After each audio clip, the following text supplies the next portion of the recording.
Liberty in our lifetimes in a free state of our own. That's the vision. That's the dream.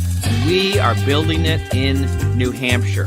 I'm Eric Brakey, your host and renegade statesman for the Porcupine Report. Welcome to your source for porcupine news and free-range conversation on matters of liberty. All right, let's hop into the show.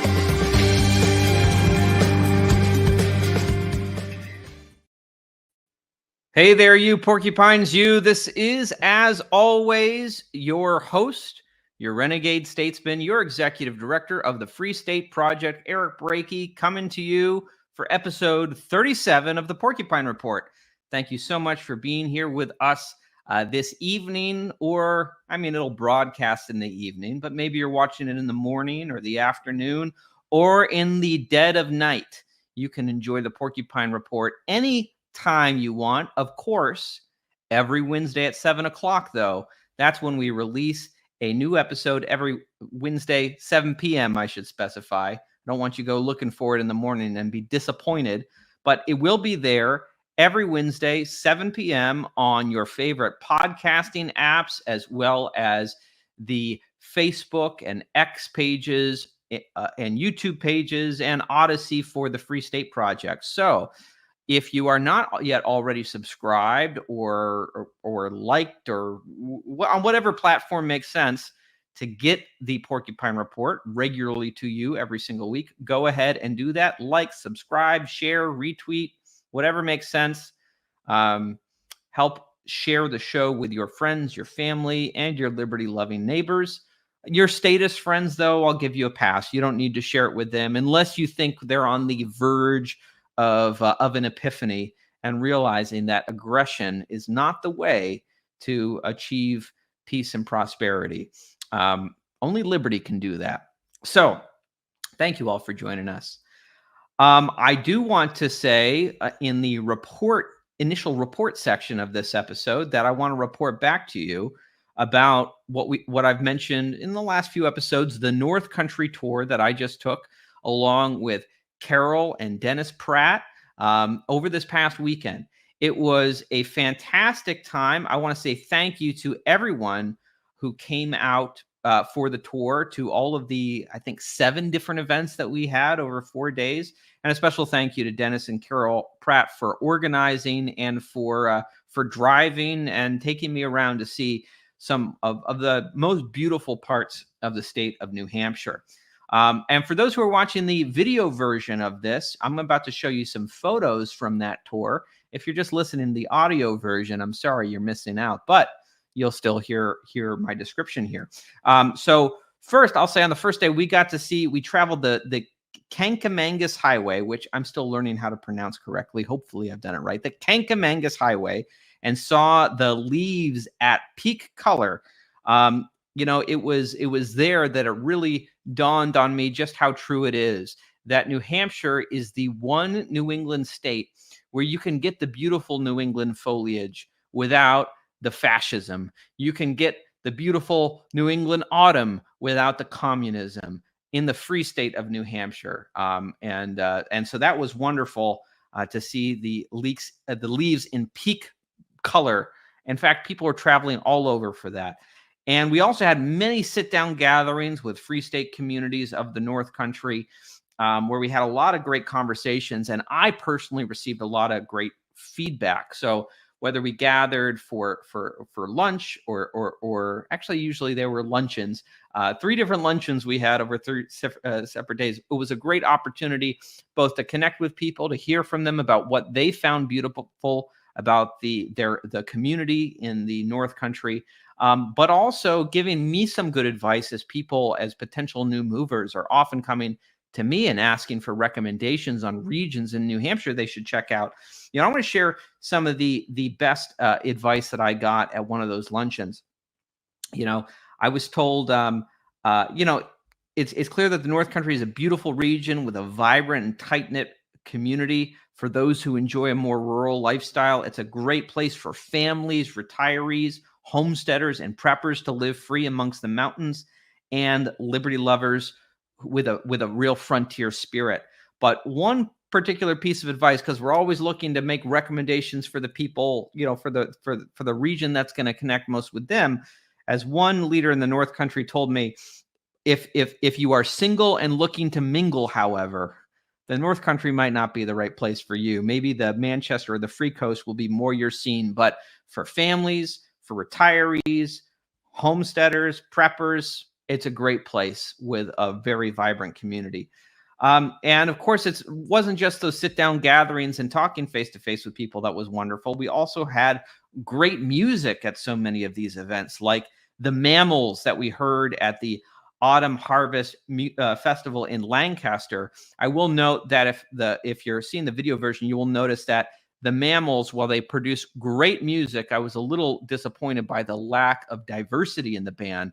For a group called the Mammals, I would have thought there would have been more than just Homo sapiens. Maybe a beaver or a whale or other kinds of mammals, but just freedom-loving human beings, it turns out, who make great music. Anyway, all joking aside, it was wonderful to hear them. But of course, we didn't just hear great music. Many of us also got to participate in making great music with the Free State Acoustics, which is a great kind of homegrown community band that was formed at the Porcupine Freedom Festival last year, and they roped me in at several events to sing and provide vocals on a few songs, including, apparently it's all around the Free State. Everyone keeps talking about my rendition of David Bowie's Space Oddity. I've never sung it with a band before. I've only ever done karaoke, and so they roped me in for that. It was a lot of fun. We did some other songs too. But of course, the Free State community, it just kind of goes to show we're not just sitting around all the time talking about Murray Rothbard. We're making music, we're making art, we're building community, and it's going on all the time, including over this weekend in the North Country.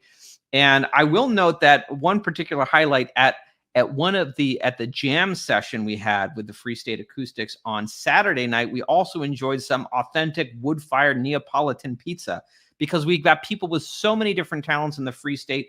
And there were this couple, the new movers from New Jersey, who just happened to get hooked up with some of the folks organizing this event. And they offered to come out and they made wonderful pizza. So they've got a passion for pizza. They were happy to share it with us, and it was delicious. So thank you to them for coming out and getting involved. And I will say, as it all wound down, after all of these different events, and we are driving back down south to the Seacoast area where the Pratts call home, and where I'm in the process of transitioning to and moving as I wind down my time in the Maine State Senate.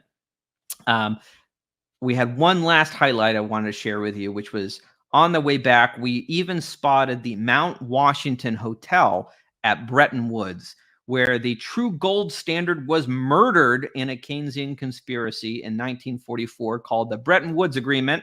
So we each shared our opinion on that moment in history as succinctly as we could, with one middle finger each. And so you'll see that on screen unless you're in the audio podcast. But yep, we flipped the bird at the Bretton Woods to share our opinions on that particular moment in history. But thankfully in New Hampshire, every single day we are working to restore sound money through cryptocurrency and gold and silver. If you are here in the Free State, you know the vibrant community around sound money. So we are working double time to make up for that past misdeed that took place in New Hampshire in 1944. And but it was a nice spot to see some history on the way back. So thank you to everyone who came out for the North Country tour, and I certainly hope that to be getting out more and more as I fully transition full-time into New Hampshire to visit communities in all different regions of the state who love freedom and want to help us build the free society in New Hampshire, the Free State. So again, the wonderful, thank you so much. And let's hop into the rest of the show. Now, our guest for today is someone who I've gotten to know very well over the course of the last year, as I have transitioned and am transitioning into this role as the executive director of the Free State Project. Her name is Chris Lopez. She is the welcome director for the Free State Project.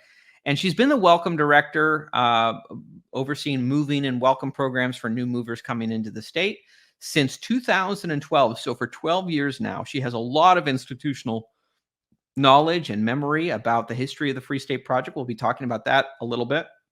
But I also want to note that she first moved to New Hampshire, to the Free State, in 2004, 20 years ago. She's been here for almost the entire duration of the existence of the Free State Project. One of the first movers. And this weekend, Columbus Day weekend, I didn't know this. This is actually a complete coincidence that we scheduled this episode when we scheduled it. It's going to be her 20-year anniversary in the Free State. Imagine that, 20 years in the Free State. She's seen a lot. We're going to be talking about it. So I want to welcome to the show, Chris Lopez. Hey, everybody. Hi, Chris. Hi. Good to see you.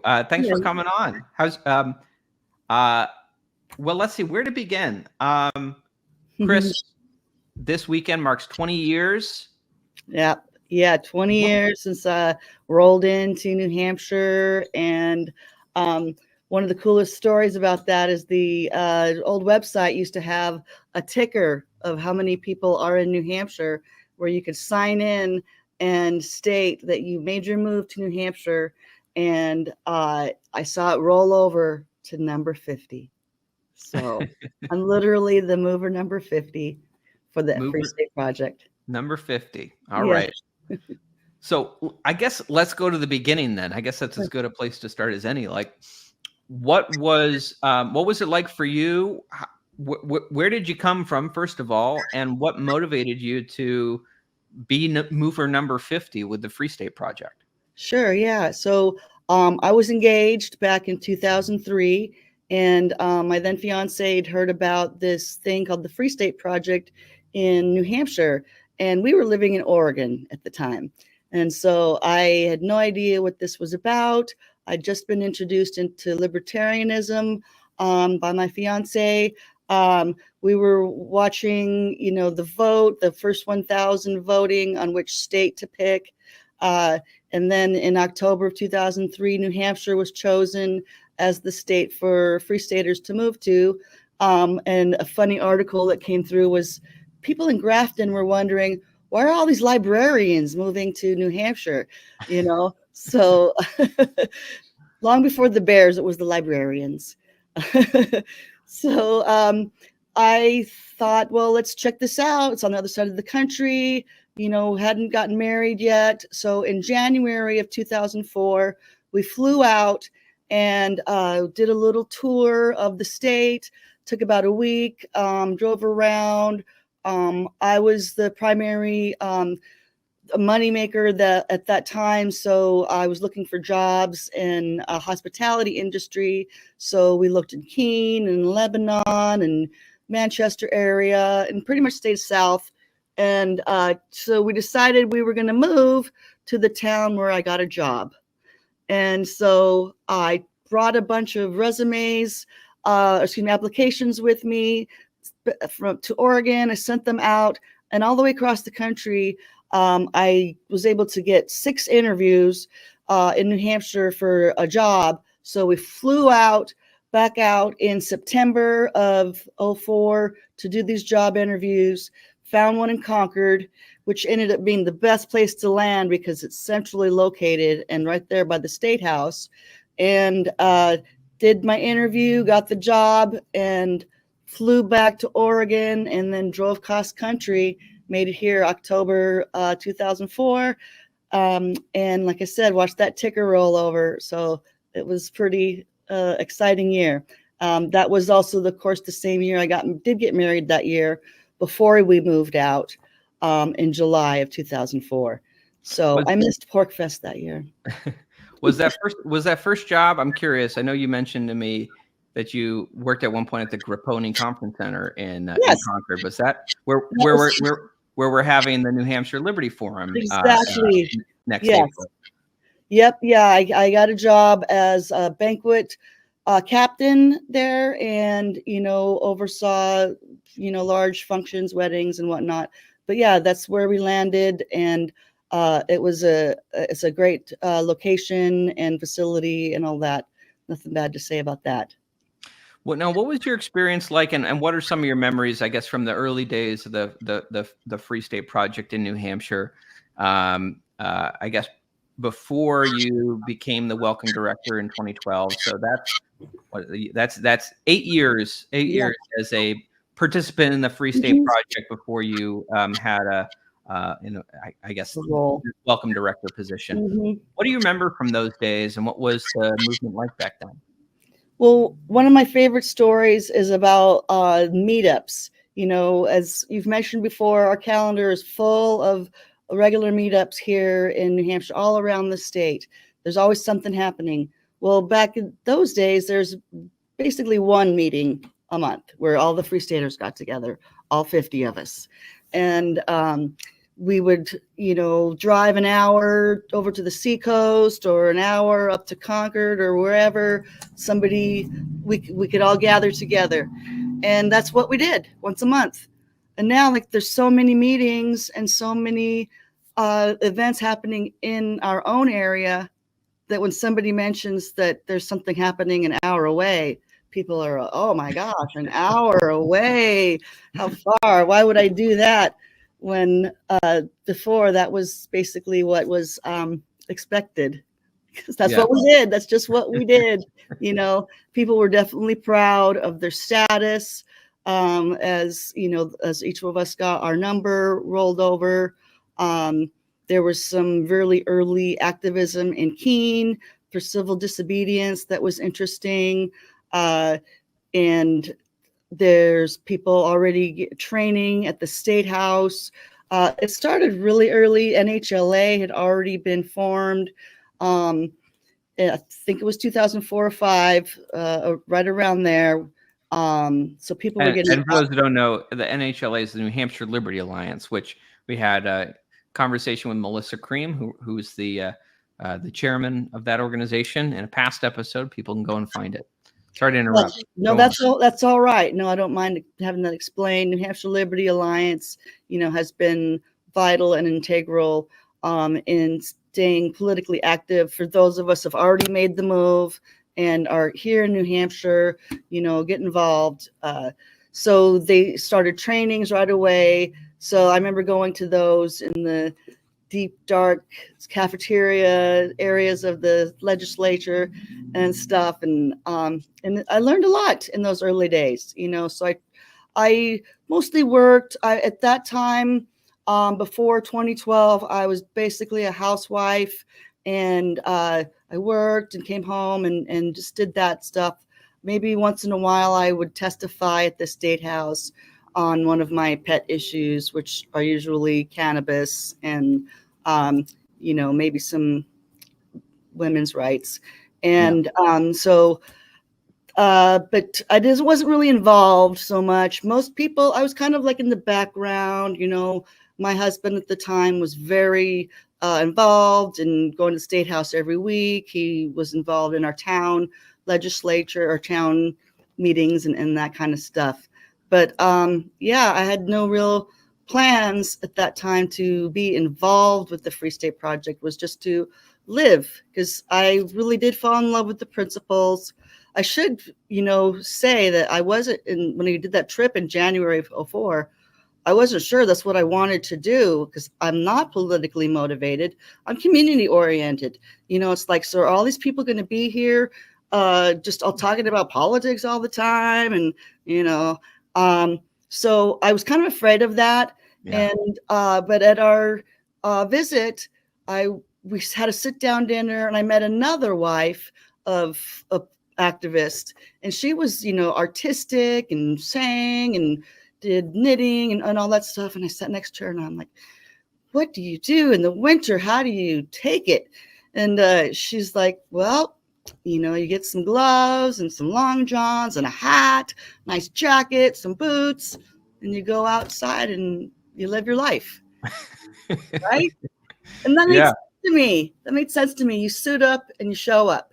I moved here to live my principles, to walk the talk. That's Yeah. what I wanted, not just talk about it. But how do I do it? Well, you get Long Johns. Yeah. It's such an interesting point, an important point. I don't think that people always appreciate it. And I myself am sometimes amazed by it, how little I actually talk politics with people in the Free State movement, right? Because it's like at a certain point, it's like, I mean, I'm sure there are areas of disagreement here and there, but it does get boring if ultimately at the end of the day we have so much agreement and shared principles. Like, we're just going to sit around all day talking about, like, how much we agree on things. Well, that's not fun. But what is fun is like building, events and community and theater and music and all kinds of things with people who share your values. And that's been, I mean, that's such a unique thing. Certainly It really I is. couldn't find, to this extent in the state of Maine or anywhere else. This just this concentration, this organized kind of community. I mean, I was amazed in the North Country this week to be up there and just kind of realize, like, how expansive, like, all of these individual communities are, these regional communities are, and all the amazing things that they're building, without any central plan, without anyone with a bullhorn telling people what to do. Right, exactly. People moved in, have moved in over the last 20 years to one part of the state or the other. They can network with FSP Inc. or not. People are moving here to be part of the project, but not to be the project. To maybe it's the other way around. They want to, be the change that they see. Yeah. They're not being directed. Well, I don't direct people. I try to give them resources so that they can, build a homestead, have a family, single and mingle, whichever your preference is. And then which as I learned, Manchester and the Seacoast are better for that than the North Country. Absolutely. Yeah. Not a lot of nightlife up there. Yeah. Yeah.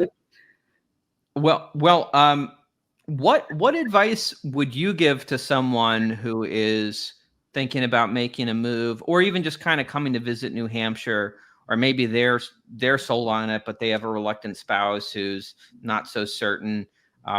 What advice would you give to people who are in that situation, like you were back when the Free State movement was far less developed than it is today? Absolutely. Yeah. So I did get lucky to meet people, on our little trip. We announced it. There were forums on the website at that time where we could network with people. So I definitely would suggest to meet with Free Staters, meet with people that are like-minded. Our state is beautiful. There's always something to do all year long, whether it's skiing or snow or water. And there's a lot of beauty in the regions. There's a lot to see in the different parts of the state, but our community is really what's going to, seal the deal, especially when you're talking about that reluctant spouse, like I was. If I had not met those people and talked to that woman, I would still be like, I'm not so sure, would not have been convinced, because, it matters to me that there are other like-minded people. I'm not alone. You won't be alone. Maybe you want to be alone, so you can do that too. But, at least come to visit and find out what part of the state is best for that. Families are great up in North Country. They're even great in Manchester too, but, each region has its own unique little flair. So I would definitely recommend meeting up with at least one group of Free Staters. There's always something happening in Manchester and the Seacoast area, at least once a week. So that's what I recommend. Talk to people in real life. Yeah. I know I've noticed, like, when I'm going on other shows kind of in the Liberty movement and trying to talk about the Free State movement and what's being built in New Hampshire, there are the things that are easy to talk about and explain. There's like, hey, there's no income tax, there's no sales tax, there's school choice, there's all kinds of liberty policies. We're advancing defend the guard legislation and challenging the war machine, from the state legislature. And these are really easy tangibles that people understand for the most part by hearing about it. But what I find that is always the hardest thing to explain to people, which is something that I think you can only know by experiencing it, is to come and experience the community itself. Like, I can tell people, hey, there's all these events. We're doing play readings. We're doing musical events. We're doing video production classes. We're doing there's cryptocurrency meetups, right? Can describe all kinds of things, but it's something you got to experience for yourself to really appreciate how unique the community is in New Hampshire. Right. And so, but the reason I bring that up too is a lot of people discount that. A lot of people, they come, we're just going to, go visit Mount Washington, and, they don't want to bother anybody, or, they're shy, and discount the real value it is to take 1 hour out of your trip and just have a cup of coffee with somebody. It makes a huge, huge difference. Yeah. And of course, if there's an event on the Free State Project calendar, which, Chris, I know you do a lot of work to maintain with all of the events taking place around the state. If there's an event on the calendar and you're visiting New Hampshire, if it's on the calendar, it means you're welcome. Yeah. Yeah. It means people want you to come and join them. So no need to be shy. People are going to be excited to have you there. And I know, boy, this past weekend, one of the last events that we had coming down from the North Country was we had a luncheon in Ossipee, and this couple showed up. They came down from Canada. They're trying to figure out kind of how to get down here legally to join New Hampshire. Like, they're sick and tired of the tyranny that they're experiencing from the Canadian government, and they want to be part of the Free State movement. But they only knew about that because they went and they checked the FSP calendar on the website and knew they were welcome and came on out. We had a great talk with them. So anyway, if it worked for them, it will work for anyone who's listening.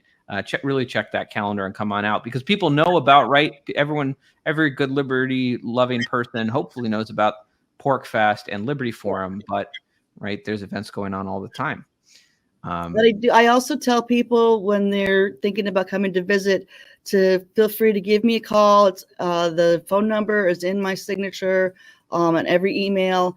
And if they don't see something on the schedule that fits, or on the calendar that fits their schedule, we can find somebody to come out and have a cup of coffee or a beer with you. Yeah, that's a great point. So we talked about kind of your experience kind of with seeing the Free State Project kind of in the early years, the first 8 years you were here, from being mover number 50 to 2012. In 2012, you did become the moving director. What was kind of your process kind of coming into that role, and what's it been like over the last 12 years? Yeah.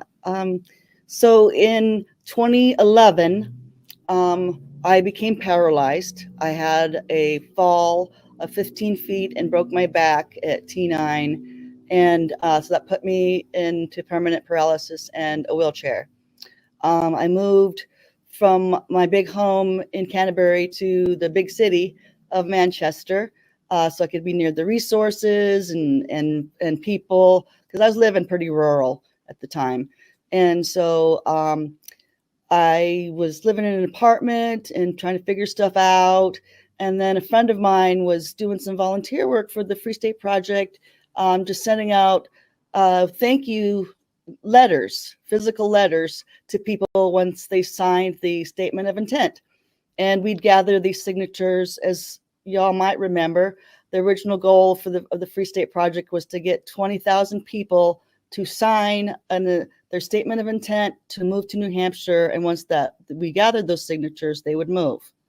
So we spent a lot of time trying to get those 20,000. And so in those years, 2012, roundabouts, we're still gathering those signatures. So when they did sign, we want to stay connected. So I'd send them a welcome letter. So I started doing that, where I'd print out the letter, sign it, lick it, stamp it, go. And so that started the ball rolling for me. And then Carla Garrick, became president of the Free State Project.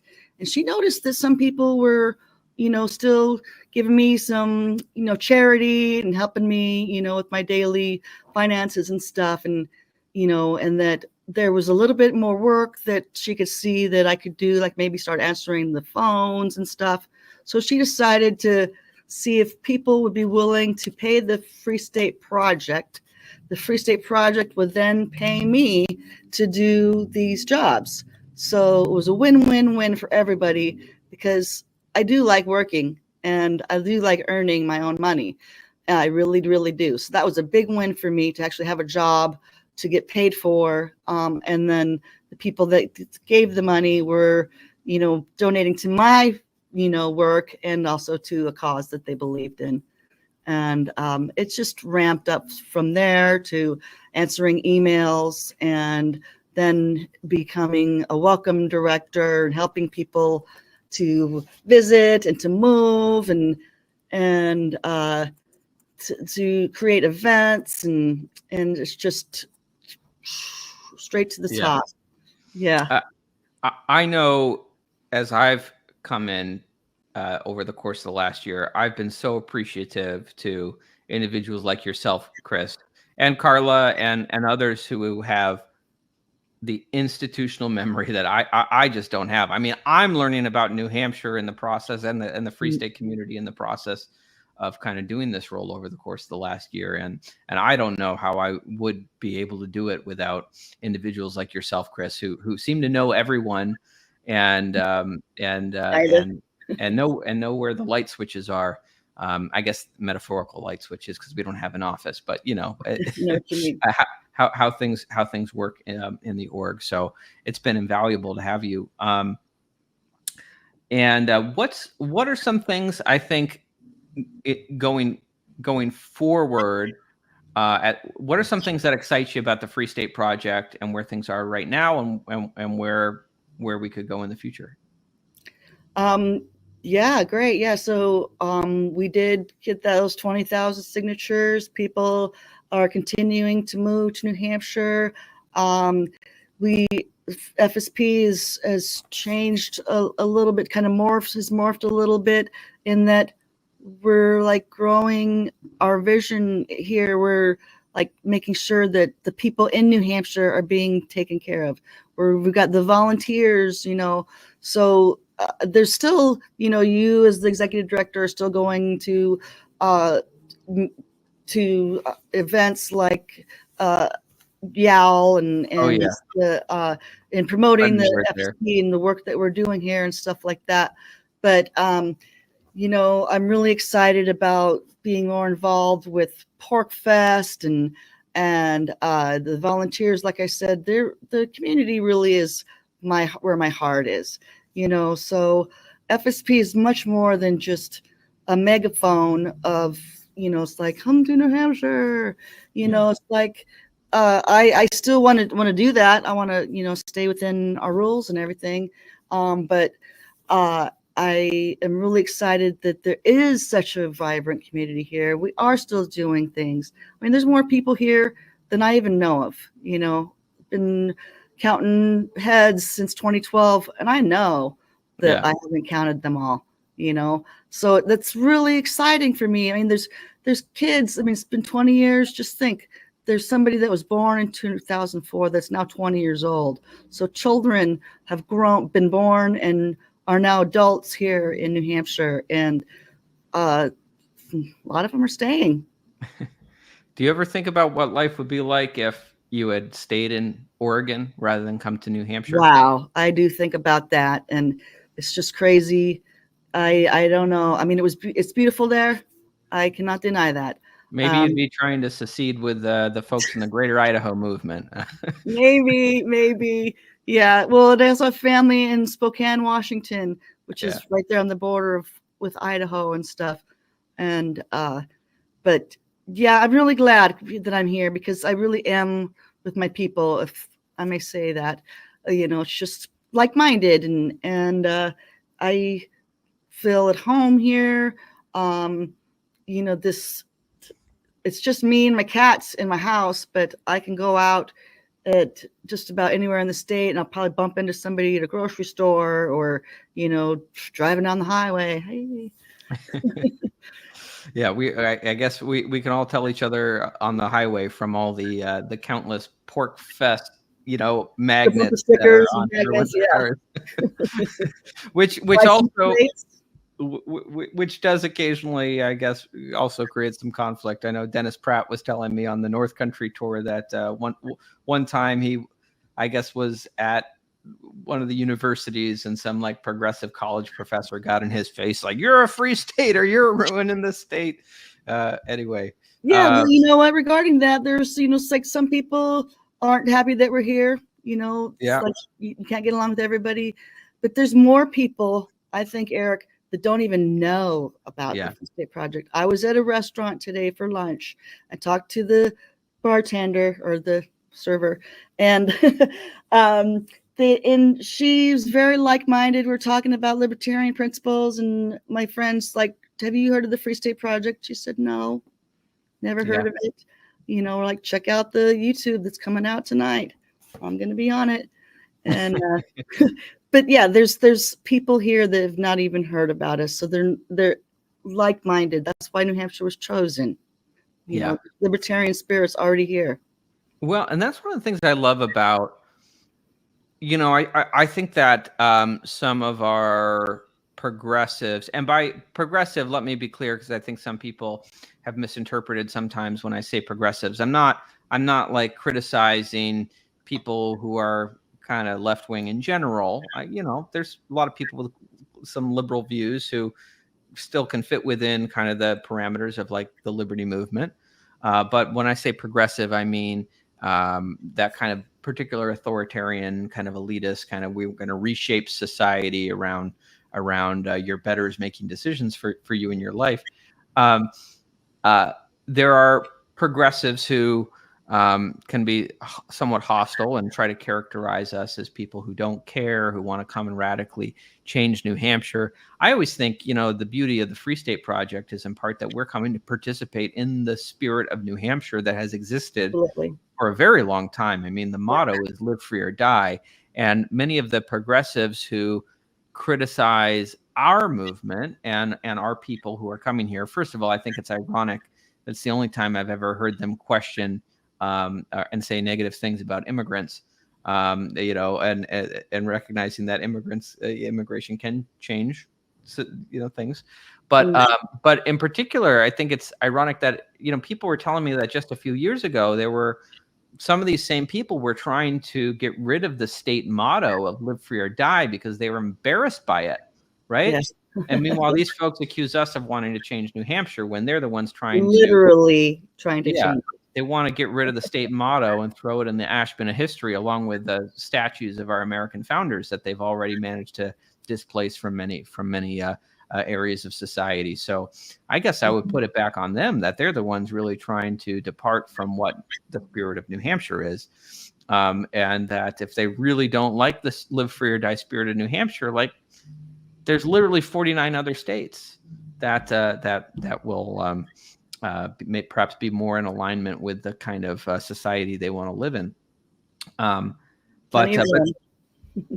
I don't know how I got on this tangent. I guess I was saying that I love the civically minded organizations that exist in the Free State movement. This is something I didn't know about until I got here. Things like the We Heart West group in Manchester, where they're just like going out, like they're not all Free Staters, I guess, in this group, but it's largely Free Staters who are going out and they're like building their own like private solutions to local problems of building dog parks or clean up the parks and the streets and the creating, weekends, fundraisers for their area, their local neighborhood, and being good neighbors.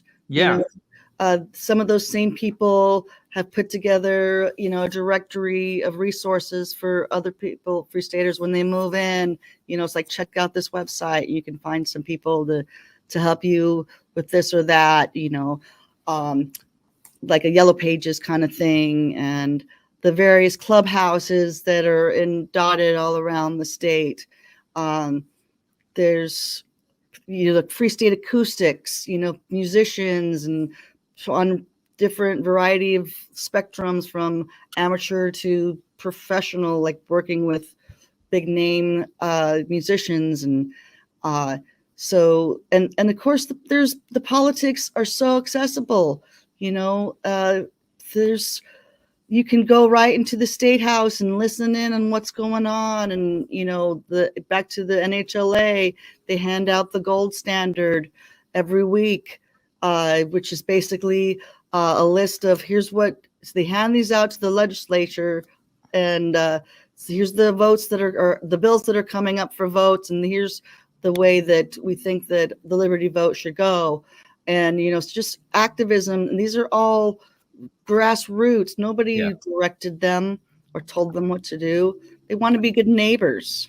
For the last 10 years, I've been very jealous of the NHLA when I served in the Maine legislature, because there's nothing like this, how well organized the NHLA is as far as kind of grassroots people involved, rating all the bills, doing the bill analysis, and going to the politicians and saying, here's what a pro-liberty vote is, and here's what the anti-liberty vote is, and then scoring them based upon it, and giving the voters the information to hold them accountable in election season if they're voting for tyranny.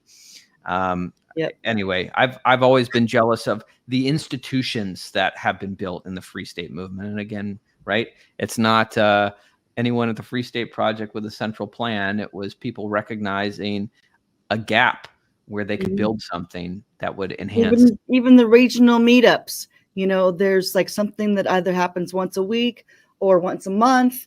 And, those happen organically because, again, they didn't want to drive an hour to go to a meetup. So it's like, there's enough of us here in this little town to have a once a month meetup. And so regions within regions, those kinds of events, Yeah. I do keep hearing too about like regions as communities get more and more organized, and typically maybe it kind of goes back to what you were talking about previously, how it used to be there was one event once a month or something like that, and people travel from hours all over to get there to have a meeting with all the Free Staters.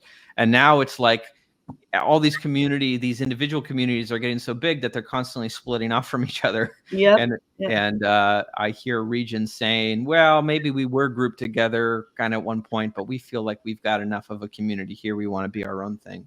Right. Exactly. So it's exciting to see what people continue to build. And of course, to anyone, and I think it's probably a function too of like someone who cares enough to leave kind of and come from wherever they are and relocate. That shows a lot of initiative. And those are the kinds of people who, once they get here, they want to build. They want to build things and not just sit around waiting for other people to do it for them. Exactly. And that's why I moved here. Like I said, I wanted to walk the talk, and it's easy enough to say this should be done, that shouldn't be done, and it's another thing to make a move across the country into the wintry wonderland of New Hampshire and thrive. I put my boots on, I pulled them up, and I walked into the state house and said, you will let me smoke pot. And we're still working towards that. Yeah. I mean, I guess it's been decriminalized and there's been progress. There's been some progress. I mean, yeah. I will say that is the one thing. Well, there's a lot of things I'm proud of from my work in Maine, but it is kind of the one thing that I think Maine still edges out just a little bit New Hampshire on, with one of the more free market cannabis programs in the country. But we'll get there. And well, I was there when we got medical. So I wheeled in there, talked to the governor with some other people that were, with spinal cord injuries, and, said, this is something we need help. Well, thank you for your advocacy there. And I know occasionally I do hear from people, we brag about New Hampshire being the #1 state for freedom in America. And occasionally I'll hear from someone online says, yeah, well, you guys don't even have, fully legalized cannabis yet. So one, there are many different freedoms on which that to evaluate it. But also, we'd like to get there. We're working through that. There's no referendum process in New Hampshire, which is a double-edged sword. But I think more people are welcome to move. Yeah, Help us with that. and I guess I always think well, if the person who says, well, it's not perfect yet, and so therefore I'm not going to come and participate or do anything like that until you all make it perfect for me. It's like, okay, then maybe the Free State Project isn't the right fit for you. If you're the kind of person who needs other people to do it for you. Yeah, needs other people to come and do it for you, because it's a project. It's in process. And we're 20 years into this project, and it's as you've seen, right? A lot of libertarian is to me is self-ownership and self-responsibility. So to have somebody else do, even since becoming paralyzed, I'm fiercely independent. You know that. All my friends know it. You can't stop me. I got that libertarian spirit, and it's a small L, but it's still self-determined. Yeah. Well, Chris, any so 20 on your 20-year anniversary in the Free States coming up this weekend, this Columbus Day weekend. Any kind of, I guess, final reflections on 20 years, and anything else you want to share with folks? Sure. It's been wild and wonderful. There's been some ups and downs, but I feel really good about my choice. I've grown a lot. Like I said, I've had some hard times, obviously, but I feel lifted up. I'm not alone, and being a loner and a private person and someone that wants to do for myself, I feel safe having, knowing that there's a huge amount of resources, and resources aren't just money for me. Yeah. It's the spirit that's here. And I hope that somebody that's new, that's only lived here for like a year, whatever, will also feels that spirit, so that's something that I want to pay forward. And that's why I became the welcome director or the moving director. I've had a couple of different titles over the years, is because I want to, let people know that this is a place for activism. And, your activism, might not have anything to do with cannabis, but, there's a support system here to help you achieve those goals, so be self-determined, but know that you're not alone. Yeah. And it truly is amazing. I keep circling back to what you said, good neighbors, right? I think a lot of times people have a false impression of kind of libertarians or liberty-loving people, a false stereotype that we're like selfish or antisocial, and that we don't care about other people. This is what our opponents often say about us, but certainly as I come into the Free State movement, I just find that, at least here, that couldn't be further from the truth. A Free Stater is the kind of person who, when their neighbor needs help, is the first to lend a helping hand, whereas perhaps the conventional wisdom of the people who accuse us otherwise, their answer is always, let's get the state involved and let's use force and coercion to solve this problem. Whether it's as innocuous as, oh, we're going to have a taxpayer funded program that's, which means it's funded by stealing from people, maybe with the best of intentions, but the Free State community, I just see it time and time again, how giving people are, how quickly people rally around and support others in the community who if they need help with a tough situation, or they want to build something, a positive situation, right? They want to build something, not just get out of a tough spot, but create new opportunities. So, right. One of the best examples was last month. I needed to get into a clubhouse, a newly formed one, so we could have a gathering. And I'm like, I can't make it with my wheelchair. And in less than a week, somebody talked to somebody else, and a neighbor happened to have a wheelchair ramp that was just the right size and just the right weight. And somebody else had a truck, and then a third person came out and helped them load it in. And the fourth person came out and made sure that it was sturdy and stable.